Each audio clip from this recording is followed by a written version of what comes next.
8th of June, Rabbi Moore, Parsha Hashavua, Bahalosecha.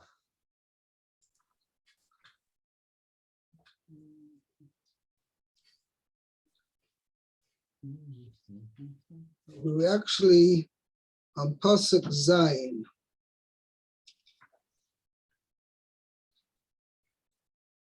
In the middle of the Rashi.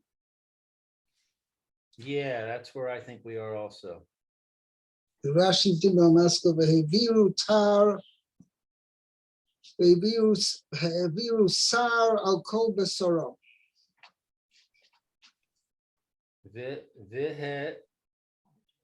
Viru sar. I don't see the chol after that. I see matzasi. Oh yeah, no, yeah, I'm saying I just was quoting the actual relevant part of the pasuk. That's all.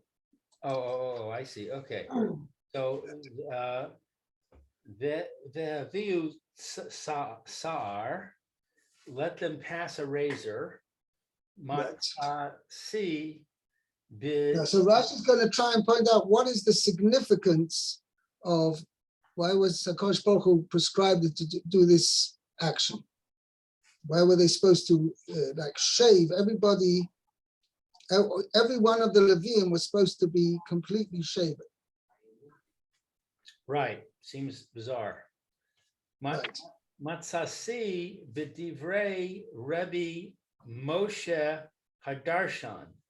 I found in the words of Rebbe Moshe Hadarshan, Lefi shenitnu, since they were assigned, very good, kapara al habichoros, as an atonement for the firstborn, she'avdu right, avodah zarah, that they committed idolatry.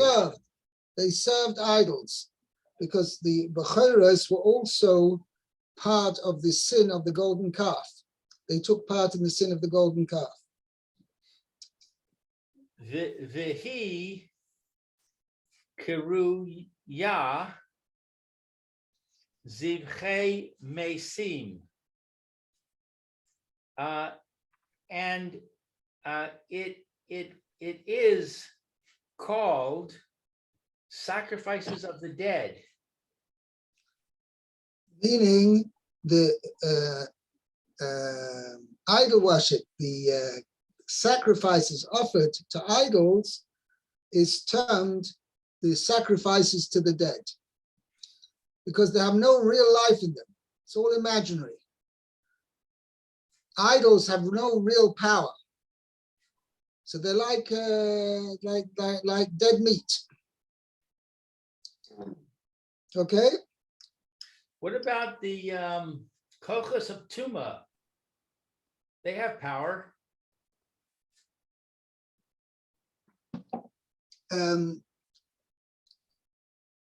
Yeah, but the point was over here, what it means they have power. Kosh Baruch Hu allows these kochos atuma to, how should I say, to manifest. But everything's in the hands of Hashem. Hashem just allows these kochos to work under his auspices. Okay, but here we're not talking about that. We're talking about Avodah Zarah. We're giving somebody who gives attributes some sort of godliness to something which is of absolutely no power, no real power whatsoever. By the way, as you mentioned, actually, in certain times, early times, for instance, the golden calf itself could speak. But it didn't have meaning. How should I exactly explain it? It was endowed with certain powers, like, as we say, from kochos atuma, it was endowed with powers that it was able to speak, but it was not a real power in itself. Just like one of the forms of witchcraft is you get the bones of the dead to speak. That means the bones of the dead actually have any power. It means the dead come up and are able to speak through these bones or through some other form of witchcraft. But the actual Egel itself did not have any real power in itself. But therefore, that's why it's called Zivchei Mesim, because the idols do not have any real power in themselves. And therefore, what the power which is attributed to them is nothing real. It's imaginary. And therefore, that's why they're called dead, because they don't have any real power whatsoever. Okay? Now, so the Hikru Zivchei Mesim, B'Hametzoira Koroi Meis. And the Mitzorah is called dead. Therefore, his kikom, the Torah required them taglachas, to be shaven, right? To be k'mitzoraim, like mitzoraim, are shaven. So too the Leviim, who were acting as a atonement for the idol worship of the Jewish people, of the firstborns, but in particular. Therefore, they also required shaving, to be shaven completely.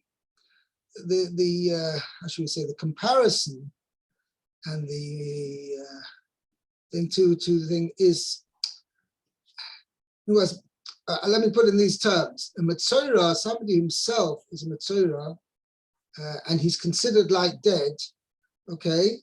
He himself requires to be shaven. So if according to that, the firstborns themselves who had served Avodah Zarah, they should have been the ones really who should have been shaven, not the Leviim who are coming in their place, necessarily. In other words, the ones who have done wrong, in other words, just like a Metzora, he is, obviously the fact he has tzoras, right? It comes to him as like a punishment. And actually, in fact, by the way, that we say Metzora is considered like a dead person, it's the metaphor is not like something way out. Because what happens to a Metzora is that patch of skin, which is turned white, is in effect lost its life. That patch of skin is no longer alive. That's why it's turned white, and the hair is turned white. Because that's what happens. Things which loses its lifeblood. Okay, that's what happens. If you take away the life from a patch of skin, it will turn white. That's basically the thing. That's Rav Hirsch explains that in the beginning of Parsha Metzora. That in effect, that the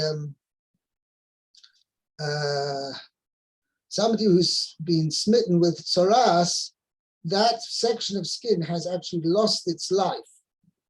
And therefore, in that respect, he is partially dead. But anyway, over here, the comparison leaves, I don't want to use the word far-fetched because that's not the thing, but it's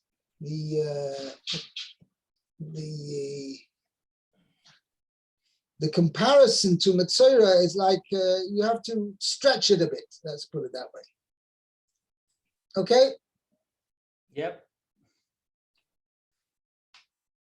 Velakhu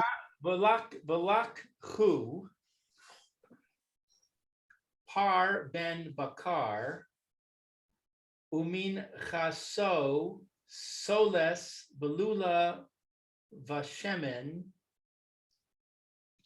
Ufar Sheni Ven Bakar Tikach Lechatas. Right. So they shall take a young bull,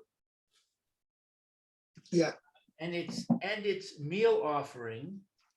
Yeah, by the way, Rashi in the beginning of Parshas Shmini says, whenever you use this term, Par Ben Bakar, it means in its, I think it's in the second year.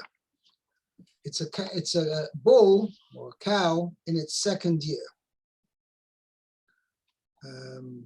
But literally, bakar just means of the flock, right, or of the herd. Of cattle, but it's a par itself is a bull in its third year. That's fully grown. When it gets into its third year, it's fully grown.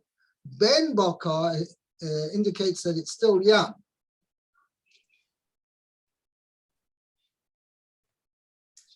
Okay.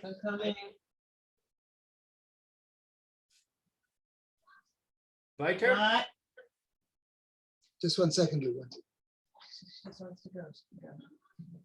Okay, just 1 second. Just 1 second.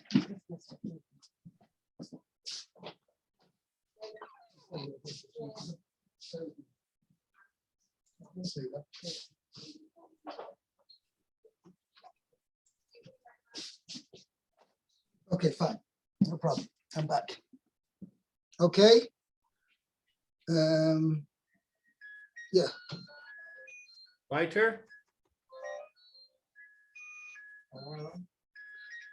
Yeah, okay. So that's what Rashi said. Par is instead of par ben bakar. So ben indicates something young, right? It's not a fully grown par. It's ben bakar. It's a young one of the cattle. So that's what Chazal said. That means referring to a bull in its second year. Okay. Okay. Umin chasoi. And its meal offering. Okay. Soles, flour, belula v'shemen, saturated with oil. Ufar sheni, and a second bull. Bull. Ben bakar. Young bull. What? Yeah, a second young bull. Young bull. Tikach lechatas, will be taken as for a sin offering. You shall take. Tikach, you shall take. Lechatos, as a sin offering. Okay, now note, the pasuk doesn't say what the purpose, what kind of offering the first bull is. It just says, right? Velokhu, they shall take. By the way, it's also another interesting point, is there's a change of number and subject, whatever. Change of subject and number in the pasuk. Velokhu, they shall take, meaning the Levim shall take. Par ben bako minchas solis b'lu v'asham. Now it doesn't say how this bull, this young bull, is supposed to be offered. What kind of korban it is. Rashi is going to address that. But then it says, "Ufar sheni ben bako tikach." You shall take. You singular. And it's referring to the Chayra to Moshe. Who is that? 1 second. Yeah. Means the Leviim shall take the first bull, okay, and do whatever, as Rashi is going to explain what that is, what kind of korban, and you shall take the second one as a sin offering. I'm not quite sure why there is that difference. Okay, let's see the Rashi. V'lakhu par ben bakar. They shall take a young bull. V'hu ola. It is an ola offering, Right. which ola offering means it's burnt. It's a burnt offering, right? Kemo shikasuv, as it is written, v'asei v'gomer v'es ha'echad ola. You shall make an v'gomer and complete. V'aseh so echad v'gomer. V'gomer means etc. Oh, you shall make etc. Oila means the pasuk. There's a pasuk. Pasuk 12 says. Pasuk Yudbei says. Ba'alvim misvei demarosha. V'aseh. Right. He shall make. V'aseh esra echad chatos v'esra echad oila la'Hashem lechaper ha'levi. Means Aaron shall offer or carry out the service of one as a sin offering and the other as a burnt offering. So you see that one bull was acted as a sin offering. That's the second one mentioned here. And the other one was to be a burnt offering. Well, Now again, Rashi, Aaron, I thought we said that Moshe was going to do it. So the question is, he was supposed to take it. Moshe Rabbeinu was supposed to, you shall take it. But in other words, I'm not quite sure because the sin offering, who was the sin offering for? Rashi is going to speak about it over here.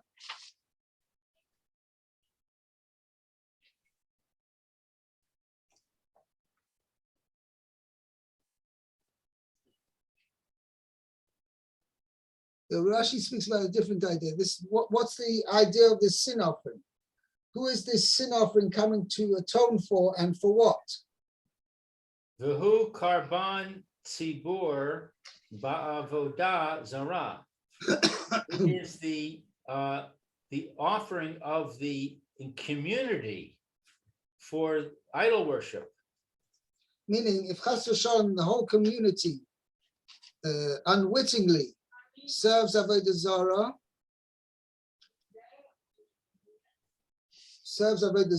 if the whole community serves Avodah Zarah, that Beis Din mistakenly gives a ruling that this particular action is permitted to do with regard to Avodah Zarah, and Beis Din mistakenly says you're allowed to serve Avodah Zarah in a particular way, then then they realize their mistake, and in addition, the people of the Jewish people have acted upon the psak of Beis Din to do this thing, to serve Avodah Zarah in this way. Then the din is they've got to put it's what's called soy Avodah Zarah. Mentioned later in Parshas Parsha Shlach, end of Parsha Shlach Lecha.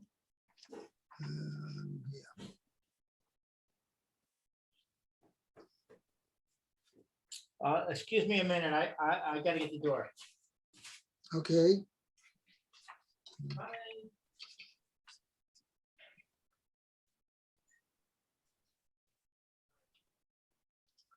Yeah, it's in Perek Tesvav, Pasuk Chav Beis. That's where the Parsha starts. Okay, I'm back. Okay, look in Perek Tesvav, Pasuk Chav Beis. Tesvav. It's in the end of Parsha, towards the end of Parsha Shlach. Tesvav. Chav Beis. Tesvav. Chav Beis. Okay, so it says, if you err and do not perform all of these commandments which Hashem has spoken to Moshe, everything that Hashem has commanded you through Moshe from the day that Hashem commanded and onward throughout your generations. Okay, now Rashi explains that's referring to Avodah Zarah. Okay. Then the next passage says, right?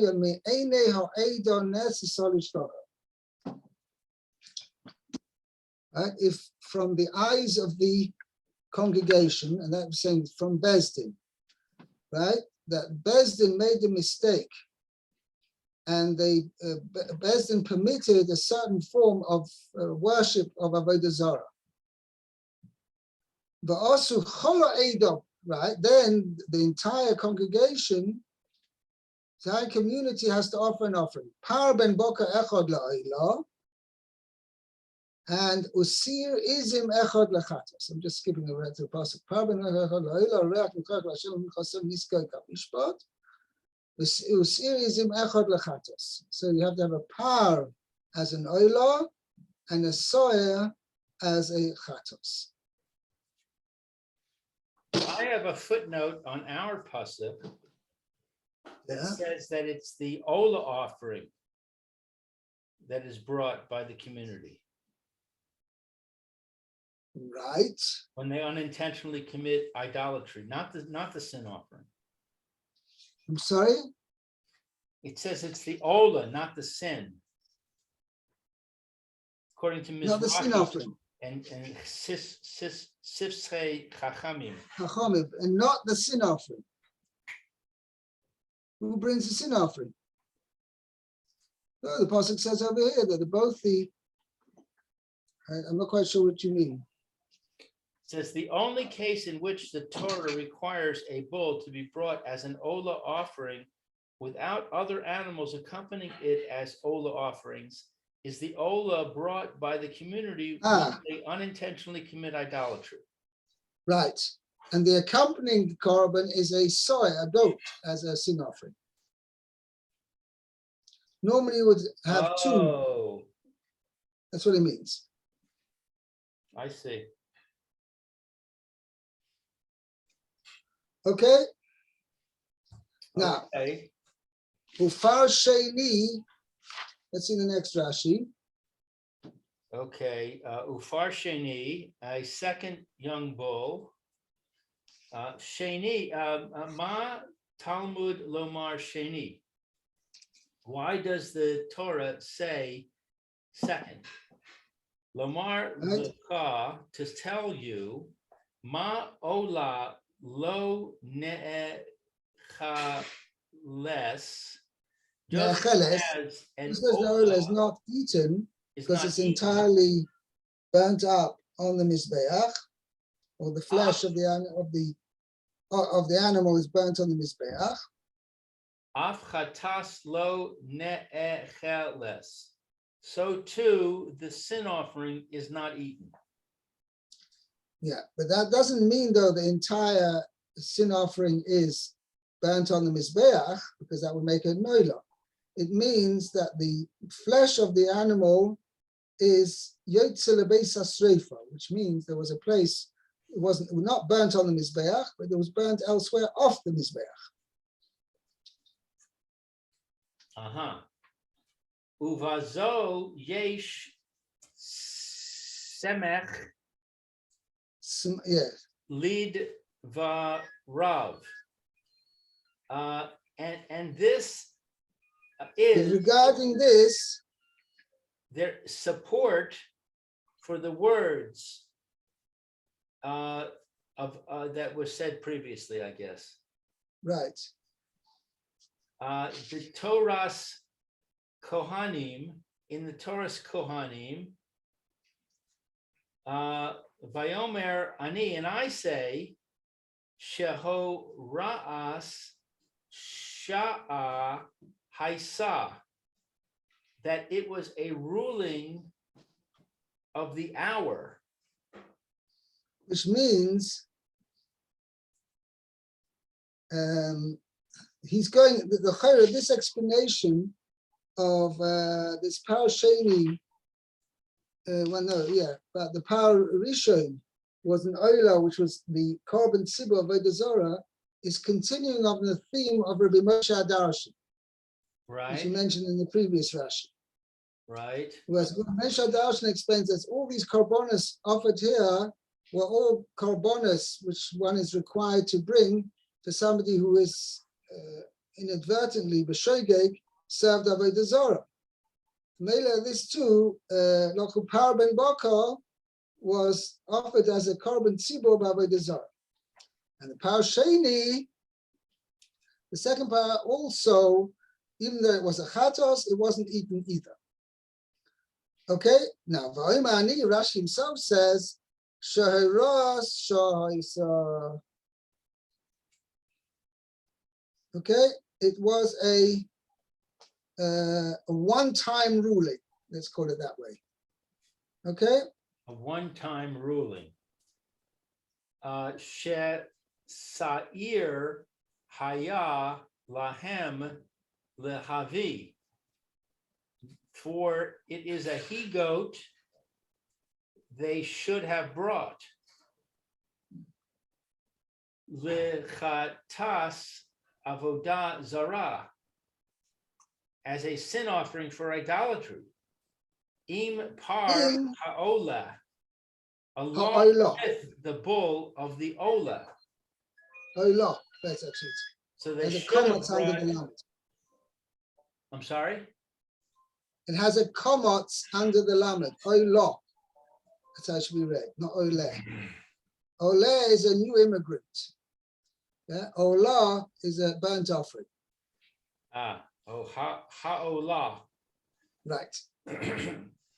So it should have been a he-goat rather than a bull. So it was a one-time ruling that you bring a he-goat when you're doing the this. No, on the contrary. No, on the contrary. Rashi says the fact that here you brought a bull, a young bull, as a sin offering, that was a one-time ruling. Because if it were shall I say it, a type of offering for idol worship, and it came to atone for the idol worship of the Jewish people, then rather than bringing a young bull as a sin offering, and should have brought a he-goat as a sin offering, as is the prescribed offering, korban, as is the prescribed sacrifice for avodah zarah of the tzibur. It was a tzibur who mistakenly serves avodah zarah has to bring a young bull, as a burnt offering, as an olah, and a he-goat as a sin offering, as a chatos. And here, rather than bringing a he-goat as a chatos, the Torah prescribes them to bring a young bull as a sin offering. So therefore Rashi says, had it been that the korban over here was like in place or to act as an atonement for the avodah zarah of the chet ha'egel, then they should have brought a he-goat over here as a sin offering and not a young bull. Therefore Rashi says the comparison or the concept of saying this is in place of offering for avodah zarah, to atone for avodah zarah, is not entirely apropos. That's what Rashi say. Why not?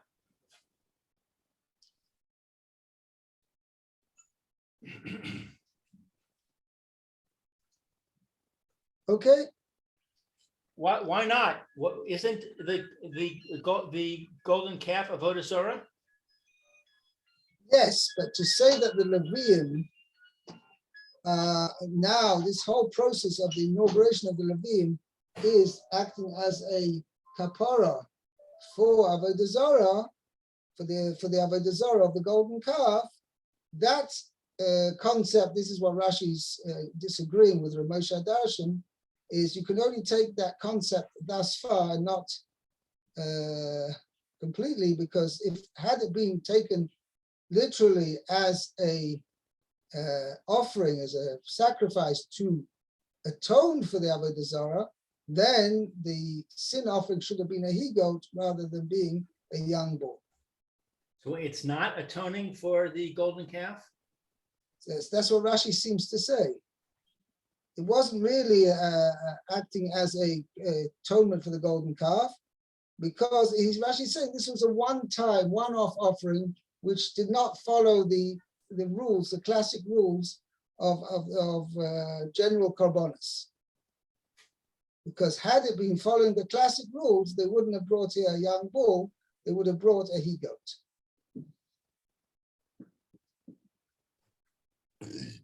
Okay, All right. let's do one more pasuk every time. Yeah. V'hikrav ta es halviim lifnei ohel moed v'hik hal ta es kol adas b'nei Yisrael. Okay, so you shall bring the Levites before the tent of meeting, and you shall gather all the assembly of the children of Israel. So Rashi says, "V'hikrav ta, v'hik hal ta es kol adas," and you shall gather all the assemblies. Congregate. You shall congregate the entire community of the Bnei Israel. Lefi By the way, just a point of grammar here. Yeah.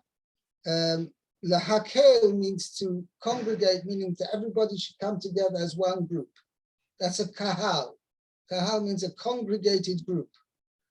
Adas, Ada, means a community, means that the Jewish people, they were all one community, but they didn't necessarily all congregate together the whole time. Okay? Each one lived in his own tent, and everybody led his own life. Okay?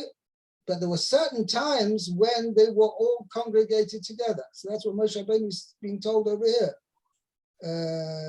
You shall congregate the entire community of the Bnei Israel. Kahal is the congregation, congregated together, and Adas is the Eidah of the Bnei Israel, first to the community. Okay, now Rashi explains what was the purpose of congregating everybody together over here, because basically it was the Leviim who were being inaugurated. So what role did the rest of the rank and file of the Jewish people, what role did they play over here? So Rashi says, Hikal Toes Kol Adas.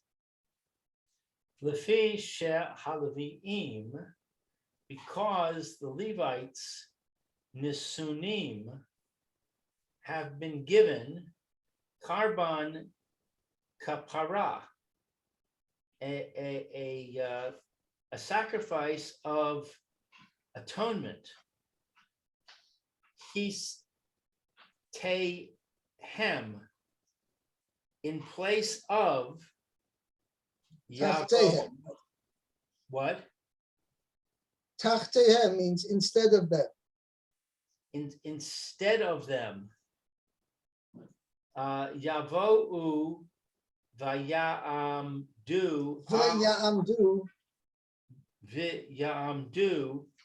al karbanam.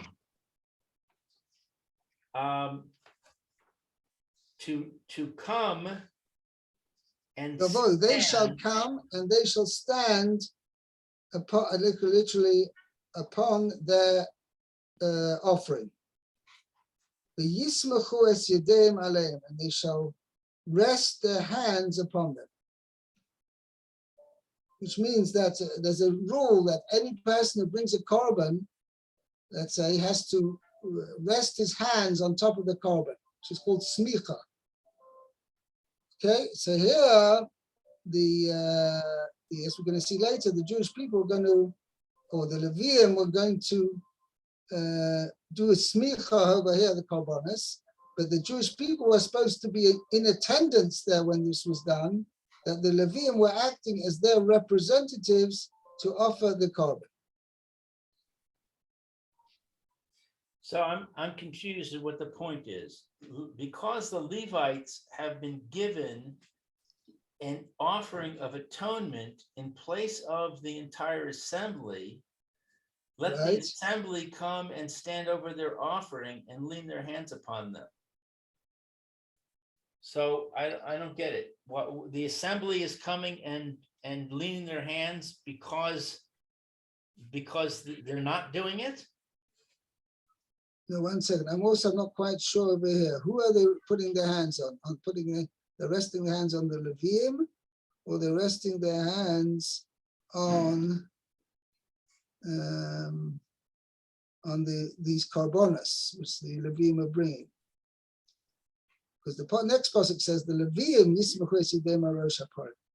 We'll see later.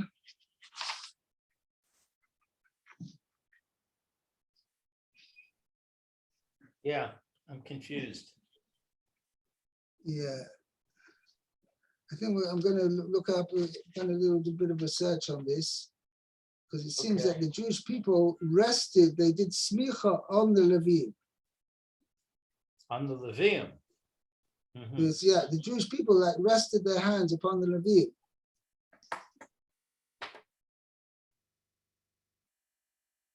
Okay, we'll carry on tomorrow, Bezat Hashem. Okay? All right. Thank you, Rabbi. Have a good day. And you too, Carl too.